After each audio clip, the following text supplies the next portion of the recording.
ಪ್ರತಿಯೊಬ್ಬ ತಂದೆ ತಾಯಿಯರಿಗೂ ತನ್ನ ಮಗು ಬುದ್ಧಿವಂತನಿರಬೇಕು, ಸುಂದರ ಇರಬೇಕು, ಸರ್ವಗುಣ ಸಂಪನ್ನ ಇರಬೇಕು, ಆರೋಗ್ಯವಂತನಿರಬೇಕು, ಅವನ ಜೀವನದಲ್ಲಿ ಚೆನ್ನಾಗಿರಬೇಕು, ಒಳ್ಳೆಯ ಹೆಸರು ಮಾಡಬೇಕು ಅಂತ ಎಲ್ಲರಿಗೂ ಒಂದು ನಿರೀಕ್ಷೆಗಳು ಇರ್ತವೆ.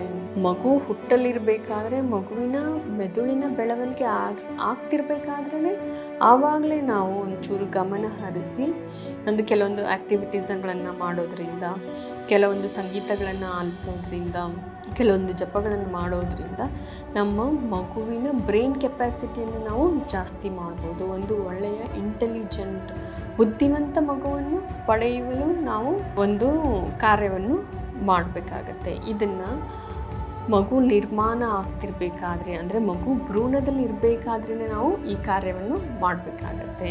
ಇದೆಲ್ಲ ಡೀಟೇಲ್ಸ್ ಎಲ್ಲಿದೆ ಅಂತಂದರೆ ನಮ್ಮ ಗರ್ಭ ಸಂಸ್ಕಾರ ಕೋರ್ಸ್ನಲ್ಲಿ ಇವೆಲ್ಲನೂ ಇದ್ದಾವೆ. ನಮ್ಮ ಕೋರ್ಸನ್ನು ಜಾಯಿನ್ ಆಗಿ ಹೆಚ್ಚಿನ ವಿವರಗಳು ಬೇಕು ಅಂತಂದರೆ ನಮ್ಮ ಆಫೀಸ್ ನಂಬರ್ಗೆ ಕಾಲ್ ಮಾಡಿ. ಧನ್ಯವಾದಗಳು.